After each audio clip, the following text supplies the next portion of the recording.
मुद्दा है। इस मुल्क का लॉ इन ऑर्डर इतना कमजोर है कि आज शादियों में 10 लाख 20 लाख 25 लाख 50 लाख खर्च हो रहे हैं। हिंदू की शादी हो मुसलमान की, मगर आपकी जो होने वाली बीवी है जिससे शादी करने में आपके 50 लाख खर्च हुए, वो कल होकर आपके साथ रहेगी, इस बात की इंडिया में कौन गारंटी देगा? कौन गारंटी देगा? वो चाहे हिंदू हो या मुसलमान हो, कोई गारंटी देगा? उसकी मर्जी। 3 बच्चों की माँ भागकर दूसरे मर्द के साथ जाकर कोर्ट मैरिज कर लेती है। आज शादी हुई, 3 दिन भागकर जाकर दूसरे के साथ कोर्ट मैरिज कर लेती है। दूल्हा मंडप में आया है, दुल्हन किसी के साथ फरार होकर जाकर कोर्ट मैरिज कर लेती है। भारत का लॉ इन ऑर्डर इस मामले में इतना कमजोर है, या भारत का संविधान इतना कमजोर है कि आप जब किसी से पूछेंगे, हमारे यहाँ के एक साहब दारोगा हैं, जमुई में पोस्टेड है, मिलने के लिए मुझसे आए, तो मैंने उनसे ये सवाल किया, कहा हजरत भारत का संविधान कहता है औरत अपने मामले में आजाद है, वो जिसके साथ रहना चाहती है उसके साथ रहने की इजाजत दे दी जाए। तो मैं पूछना चाहता हूँ, अगर औरत को इतना आजाद बना दिया गया है कि वो शादी के बाद भी जिसके साथ चाहे जाकर रह सकती है, तो फिर ये 50 लाख की महंगी शादियों का क्या मतलब है? ये 20 लाख की महंगी शादियों का क्या मतलब है? ये 30 लाख की महंगी शादियों का क्या मतलब है? यही वजह है इस मुल्क में लिविंग रिलेशनशिप को कायम किया, मगर कर्म है मुहम्मदुर रसूलुल्लाह सल्लल्लाहु अलैहि वसल्लम का, जिन्होंने आज से 1450 बरस पहले जमाने को दरसे वफा दिया। निकाह मिन सुन्नती फमन रग़िब अन सुन्नती फलैसा मिन्नी, निकाह मेरी सुन्नत है, जो इससे एराज करेगा वो मुझसे नहीं है। ऐ लोगों, बीवियों के मामले में वफादार रहना, बीवियों को हुक्म हुआ शौहरों के मामले में वफादार रहना, और जमाने को दरसे वफा दिया कि इस्लाम में जब तक कोई औरत किसी के निकाह में है, जब तक उसके निकाह से निकल नहीं जाती, इस्लाम दूसरी शादी की इजाजत नहीं देता। नारे तकबीर, नारे रिसालत, मसलक के आला हजरत उर्से सुल्तानी अल्लामा मुफ्ती सुल्तान रजा कादरी सिवानी। मगर साहब, कुरान का कानून चलने वालों के लिए है, शरीयत मुतहरा शरीयत पे अमल करने वालों के लिए है, ये खानकाहें ये दरगाहें सुकून हासिल करने वालों के लिए है, ये उलमाए किराम साहब दीन सीखने वालों के को दीन बताएंगे, शुराए इस्लाम नात शरीफ या सरकार की तारीफ से मोहब्बत करने वालों को अशआर सुनाएंगे। वरना साहब याद रखिएगा, जितनी दुकानें खुली हैं, हर दुकानदार दूसरे दुकानदार की मुखालिफत में बैठा हुआ है। ये दौर है, ये बड़ा पुरफितन दौर है जिसमें हम और आप जी रहे हैं। हमें जरूरत इस बात की है, हमें अपनी औलादों की इस्लाह की जरूरत नहीं है। हम जिस मुल्क में जीवित और जिंदा हैं, बचपन से सुनते आ रहे हैं, हम अक़लियत में हैं, हमारा ताल्लुक पसमानदा समाज से है। क्या आपको ऐसा लगता है कि अक़लियत कह के हमारी पोजीशन को बढ़ाया जाता है या घटाया जाता है? बोलिए। अगर बैकवर्ड के मुकाबले में फॉरवर्ड के मुकाबले में आपको बैकवर्ड कह दिया जाए, ऊंचे के मुकाबले में आपको नीचा कह दिया जाए, अक्सरियत के मुकाबले में आपको अक़लियत कह दिया जाए, आलिम के मुकाबले में आपको जाहिल कह दिया जाए, पढ़ा लिखा के मुकाबले में आपको अनपढ़ कह दिया जाए, गोरे के मुकाबले में आपको काला कह दिया जाए, तो इससे आपका मनोबल बढ़ेगा नहीं, बल्कि आपका मनोबल टूट जाएगा। एक अच्छा खासा तंदुरुस्त इंसान हो, सुबह को आप उससे मुलाकात कीजिए और मुलाकात के कहिए सलाम वालेकुम, खैरियत से है मनोवर भाई? आप तो बड़े सेहतमंद थे, आपका सेहत गिर गया है। अब अगर सेहत गिरी भी नहीं होगी तो 2-4 दिन में उनकी सेहत गिर ही जाएगी, इसलिए क्या वो सोचेंगे फला ने कह दिया है। अब साहब याद रखिएगा, जो इस लड़के के अंदर ये सलाहियत मौजूद है कि हम अक़लियत में रहकर भी अक्सरियत पे गालिब आ सकते हैं, अब उसके कालर को पकड़ के कहा जाएगा आप अकलियत में है, इसलिए अकलियत की तरह रहिए। अब वो पढ़ा लिखा है, बड़ा काबिल नौजवान है, करोड़ों अक्सरियत वाले पे हुक्मरानी कर रहा था, मगर उसके ज़हन में ये बात बैठा दी गई कि आप अकलियत में है, इसलिए अकलियत की तरह बोलिए। जाहिर सी बात है, जब बिल्ली को ये एहसास हो जाए कि मैं वाकई में बिल्ली हूँ तो म्याऊं म्याऊं बोलेगी। शेर यूं ही शेर नहीं होता। क्या शेर का बदन हाथी से बड़ा है? क्या शेर की रफ्तार लोमड़ी से तेज है? क्या शेर से भी तेज दौड़ने वाला जानवर दुनिया में मौजूद नहीं है? आप कहेंगे नहीं मौलाना, शेर से ताकतवर जानवर भी मौजूद है, शेर से तेज दौड़ने वाले जानवर भी मौजूद है, शेर से तेज चलने वाले जानवर भी मौजूद है, शेर से ज्यादा बॉडी वाले जानवर भी जंगल में मौजूद है, मगर शेर इसलिए शेर है कि उसका एहसास ये है कि कुछ भी है, मैं शेर हूँ, मैं जानवरों का बादशाह हूँ, मैं राजा हूँ, मेरे सामने इनकी कोई औकात नहीं है। बस इसी एहसास ने उसे शेर बना दिया है, बस इसी एहसास ने उसे बहादुर बना दिया है। यही वजह है कि अल्लाह के मुकद्दस नबी ने पूरी दुनिया के मुसलमानों को दर्से वफा दिया।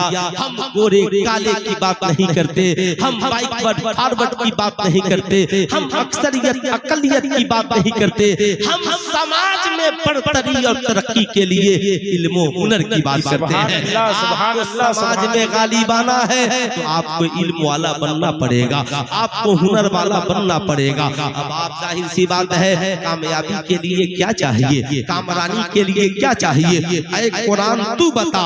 कुरान ने 1450 बरस पहले कहा, कामयाबी और कामरानी के लिए तीरों कमान की जरूरत नहीं, लश्करे जर्रार की जरूरत नहीं, बम बारूद की जरूरत नहीं, मिसाइल की जरूरत नहीं। साहब इस कामयाबी के लिए चाहिए क्या? कुरान ने कहा कामयाबी के लिए पहली दौलत जो चाहिए, वला तहनु वला तहजनु व अंतुमुल आलौना इन कुंतुम मुमिनीन, कबीरा खातिर न हो, गमगीन न हो, टेंशन न लो, तुम ही कामयाब हो अगर तुम साहबे ईमान।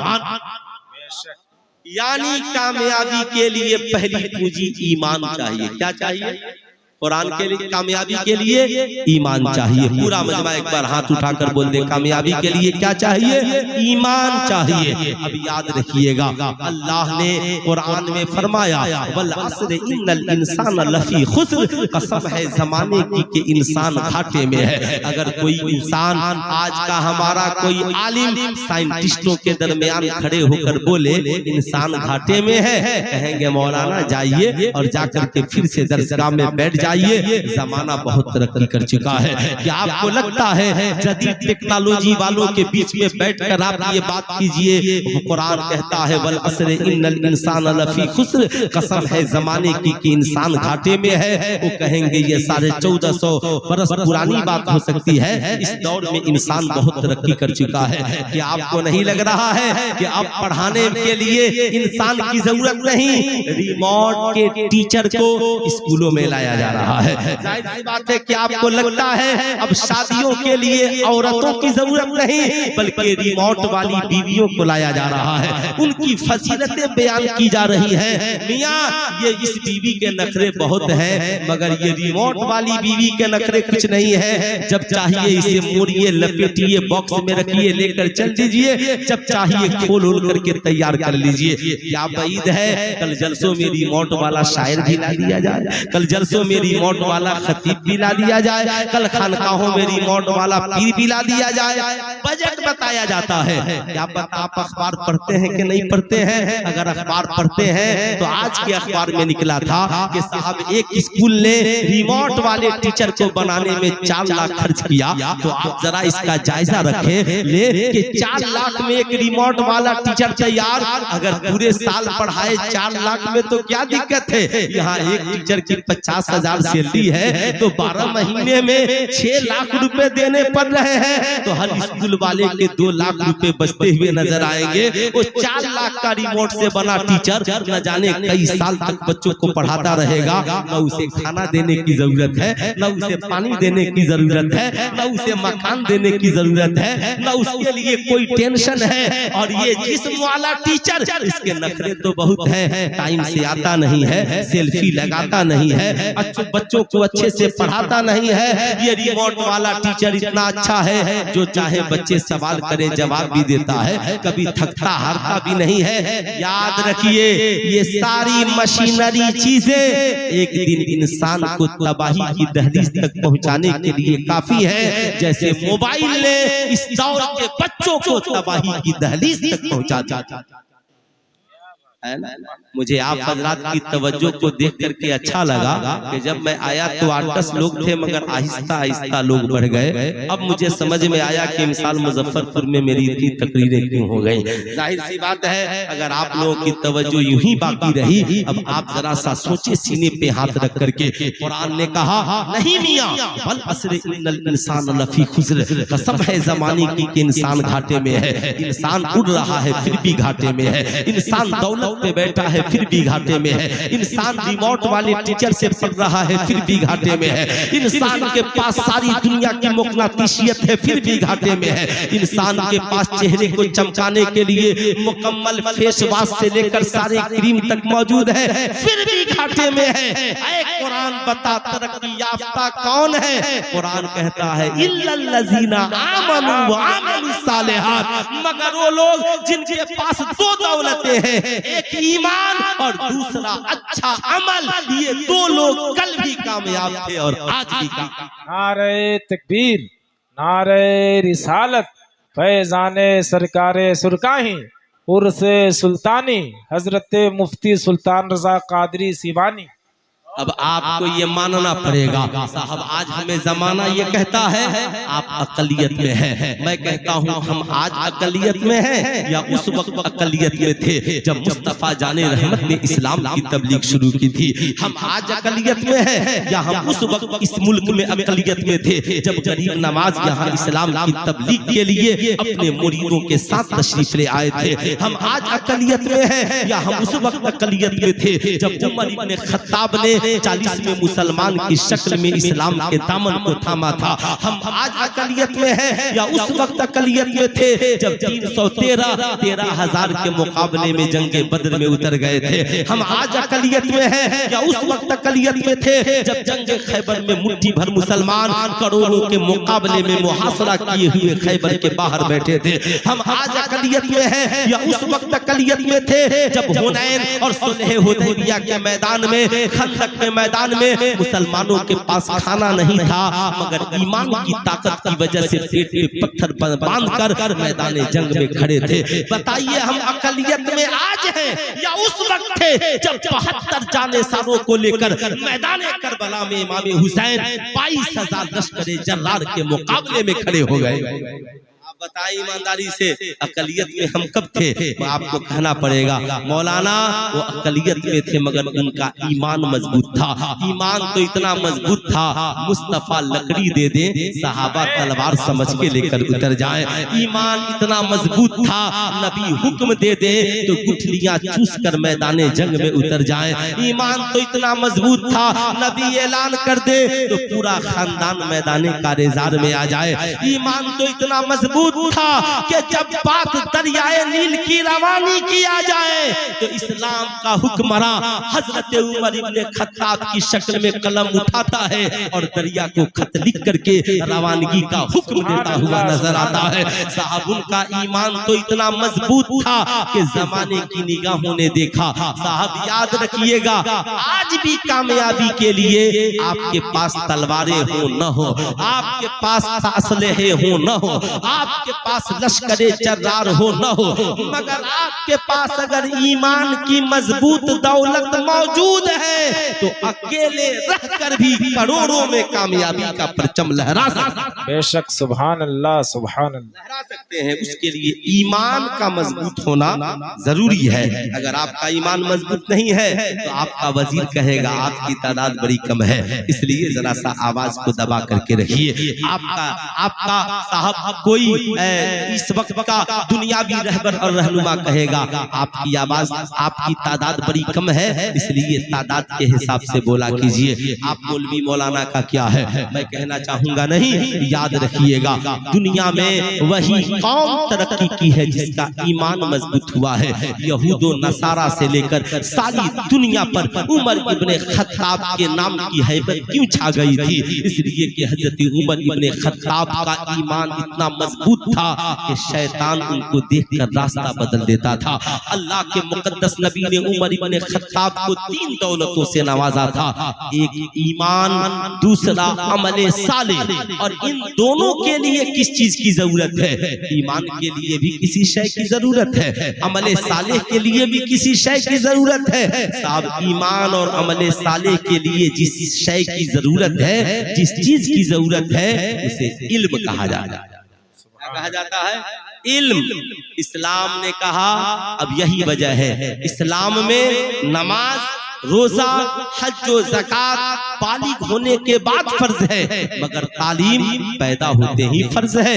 उतलुबुल इल्मा मिनल महद इलल लहद, इल्म हासिल करो माँ की गोद से लेकर कब्र की गोद तक। यही वजह है मुस्तफा जाने रहमत सल्लल्लाहु अलैहि वसल्लम ने मस्जिद नबवी शरीफ की तामीर बाद में की और सुफ़ा जैसे चबूतरे पे बैठकर सहाबा को इल्म से पहले नवाजा।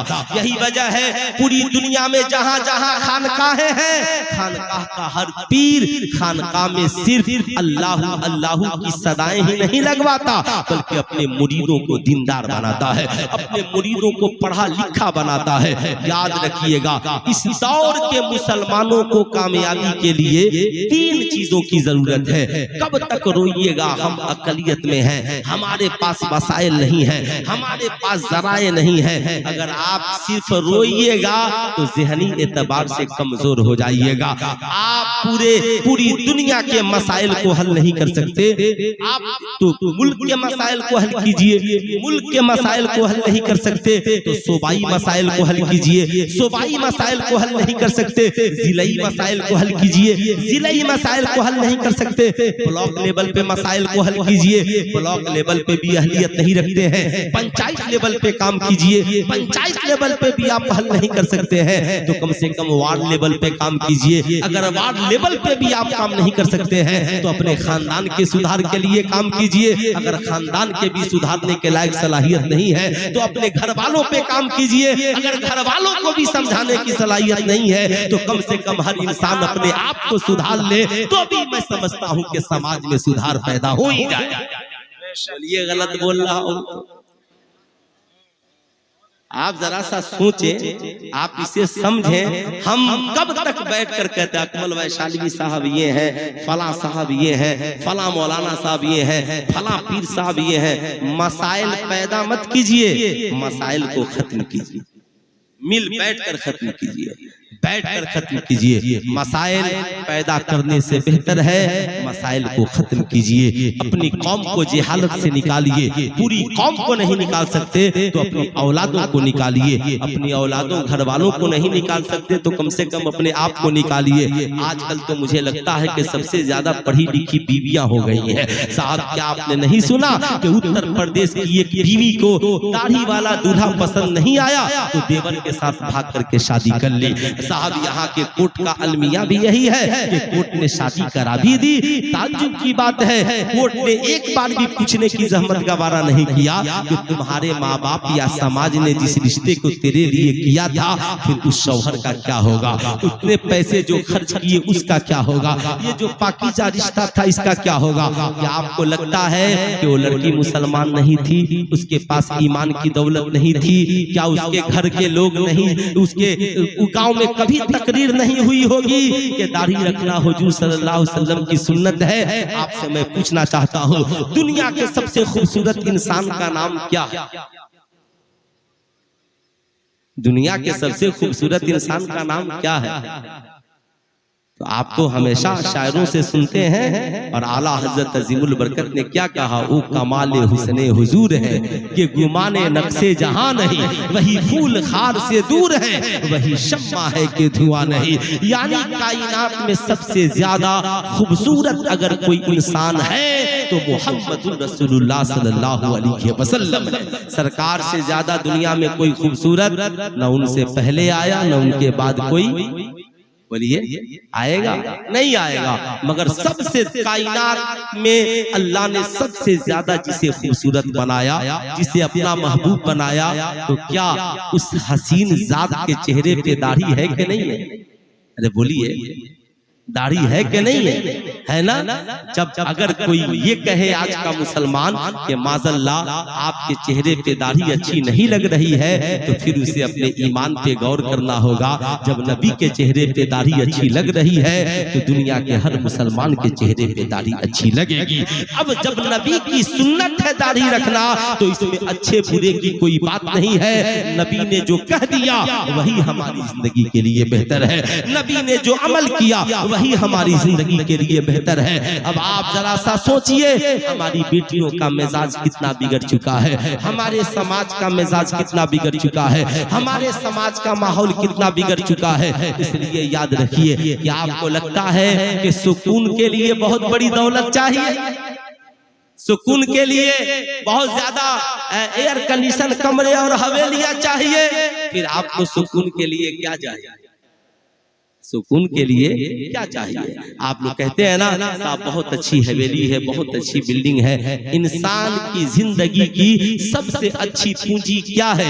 क्या ये दौलत, ये सरबत, ये साहब करोड़ों की गाड़ियां, ये बंगले, ये हार? तो अल्लाह के नबी ने कहा गलत। दुनिया की सबसे अच्छी पूंजी नेक बीवी है। नबी ने दुनिया की सबसे अच्छी पूंजी नेक बीवी है। अब आप जाहिर सी बात है इसका फैसला खुद कर सकते हैं। एक अमीर इंसान के पास करोड़ों के बंगले हो, करोड़ों की गाड़ियां हो, सारी दुनिया की दौलत उसके कदमे में हो, मगर उसकी बीवी वफादार नहीं हो, नेक नहीं हो, तो जाहिर सी बात है उसकी जिंदगी में ये तबाही के लिए काफी है। उसके घर में सुकून नहीं मिलेगा, उसके आत्मा को शांति नहीं मिलेगी, हमेशा घर में चिड़चिड़ापन रहेगा। वो इंसान सारी दुनिया से जंग जीत कर जब घर में पहुंचेगा तो मुरझा कर गिर जाएगा, इसलिए कि उसकी बीवी नेक नहीं है, उसकी बीवी अच्छी नहीं है। लेकिन एक 500 रुपए कमाने वाला मजदूर रोजाना ठेला लगाता है, ठेला लगाकर पैसे कमाता है, मगर बीवी इतनी नेक है, जब ठेला लेकर दरवाजे पर पहुंचता है तो लबों के मुस्कुराहट के साथ अपने शौहर का इस्तकबाल करती है, शौहर के लिए पानी लाती है, उसकी खिदमत करती है, साहब उसे गुस्ल कराती है, उसके लिए खाने का इंतजाम करती है, दस्तरखान बिछाती है, नमाजें पढ़ती है, सैयदा खातून जन्नत की सुन्नत को जिंदा करती है। अब उसका शौहर गरीबी में रहकर झोपड़ी में सोया है, मगर चैन की नींद सोया है, प्रेशर हाई नहीं होता है, शुगर लेवल नहीं बढ़ता है, किसी किस्म का उसको टेंशन नहीं होता है, इसलिए कि उसकी जिंदगी में तसल्ली देने वाली सैयदा खदीजतुल कुबरा की सुन्नत को जिंदा करने वाली एक हसीन खूबसूरत नेक बीवी उसकी जिंदगी को तसल्ली देने के लिए घर में मौजूद है। अब आपको ये मानना पड़ेगा कि अल्लाह के नबी ने जो कहा कि दुनिया की सबसे अच्छी पूंजी नेक बीवी है, लेकिन हमारी पोजीशन क्या है? हम शादी के वक्त नेक बीवी कहाँ तलाशते हैं? शादी के वक्त तो ये मोटरसाइकिल तलाश रहा था, शादी के वक्त तो चैन तलाश रहा था, शादी के वक्त तो ये पैसे तलाश रहा था, शादी के वक्त तो दौलत तलाश रहा था। दौलत वालों को दौलतें मिल गई और नेक ख्वाहिशात वालों को नेक बीवियां मिल गई। इसलिए मेरे दोस्त आप इस बात की तबलीग कीजिए, ऐ मुझसे दौलत मांगने वालों दौलतें न मांगो, बल्कि ये कहो बेटियों को नेक बनाओ, औरतों को नेक बनाओ। बीवी नेक तो शौहर की जिंदगी बदल जाएगी, माँ नेक तो औलादों की जिंदगी बदल जाएगी, और बेटियां नेक हो तो माँ बाप की इज्जत और आबरू की हिफाजत। अगर हमने औरतों को नेक नहीं बनाया, आप बताएं वह इन वलियों को जन्म किसने दिया है? ये औलिया